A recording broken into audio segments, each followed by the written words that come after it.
अंगम् हरेः पुलकभूषणमाश्रयन्ती भृङ्गाङ्गनेव मुकुलाभरणम् तमालम् अङ्गीकृताखिल विभूतिरपाङ्गलीला माङ्गल्यदास्तु मम मङ्गलदेवतायाः मुग्धा मुहुर्विदधती वदने मुरारेः प्रेमत्रपा प्रणिहितानि गतागतानि मालादृशोर्मधुकरीव महोत्पलेया सा मे श्रियम् दिशतु सागरसम्भवायाः आमीलिताक्षम् अधिगम्य मुदा मुकुन्दम् आनन्दकन्दमनिमेषम् अनङ्गतन्त्रम् आकेकरस्थितकनीनिकपक्ष्मनेत्रम् भूत्यै भवे मम भुजङ्गशयाङ्गनायाः बाह्वन्तरे मधुजितश्रितकौस्तुभेया हारावलीव हरिनीलमयी विभाति कामप्रदा भगवतोऽपि कटाक्षमाला कल्याणमावहतु मे कमलालयायाः कालाम्बुदालिलरितो रसिकैटभावेः धाराधरे स्फुरति या तडिदण्डनेव मातुः समस्त जगताम् महनीयमूर्तिः भद्राणि मे दिशतु भागवनन्दनायाः प्राप्तम् पदम् प्रथमतः खलु यत्प्रभावात् माङ्गल्यभाजि मधुमाथिनि मन्मथेन मय्यापतेत् तदिह मन्थरमीक्षणार्थम् मन्दालसम् च मकरालय कन्यकायाः विश्वामरेन्द्रपदविभ्रमदानदक्षम् आनन्दहेतुरधिकम् मुरविद्विषोऽपि ईशम् निशीदतु मयि क्षणमीक्षणार्थम् इन्दीवरोदर सहोदरमिन्दिरायाः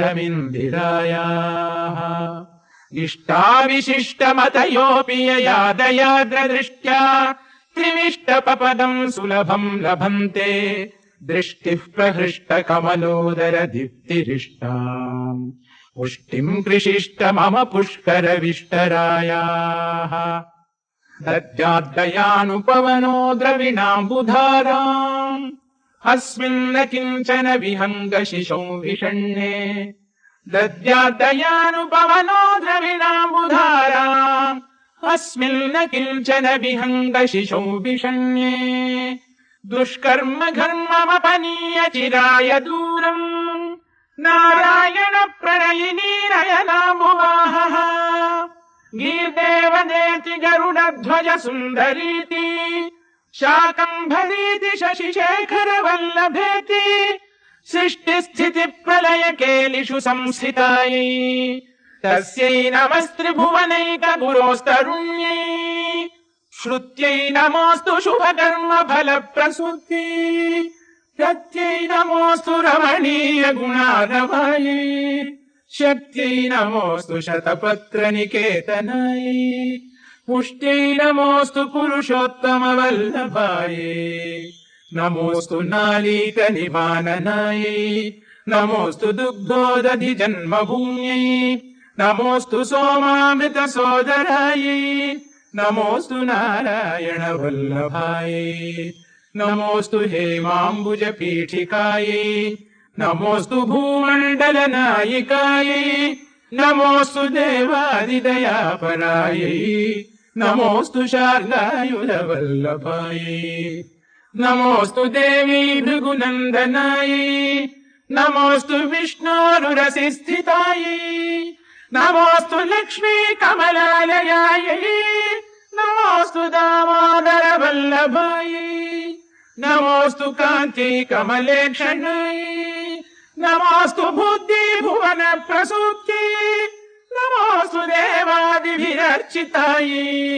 नमोऽस्तु नन्दात्मजवल्लभायै सम्पत्कराणि सकलेन्द्रियनन्दनानि साम्राज्यदानविभवानि सरोरुहाक्षि त्वद्वन्दनानि दुरितोद्धरणोद्यतानि मामेव मातरनिशौ कलयतु मान्ये यत्कटाक्ष समुपासनाविधिः सेवकस्य सकलार्थ सम्पदः सन्तनोति वचनागमानसैः त्वाम् मुरारि हृदयेश्वरीम् भजे सरसिज निलये सरोजहस्ते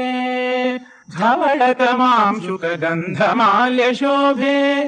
भगवति हरिवल्लभे मनोज्ञे त्रिभुवनभूतिकरि प्रसीद मह्यम् भगवति हरिवल्लभे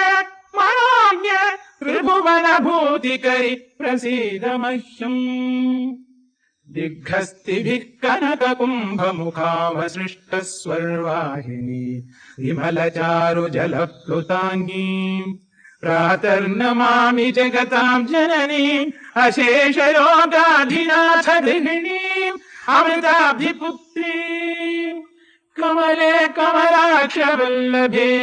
त्वम् करुणापूरतरङ्गितैरपाङ्गैः अवलोकय माम् अकिञ्चनानाम् प्रथमम् पात्रम् अकृत्रिमम् दयायाः स्तुवन्ति ये स्तुतिभिरमूभिरल्बधम् त्रयीमयी त्रिभुवनमातरम्ब माम् गुणाधिक गुरुतर भाग्यभागिनः भवन्ति ते भुवि बुधभाविदाशयाः।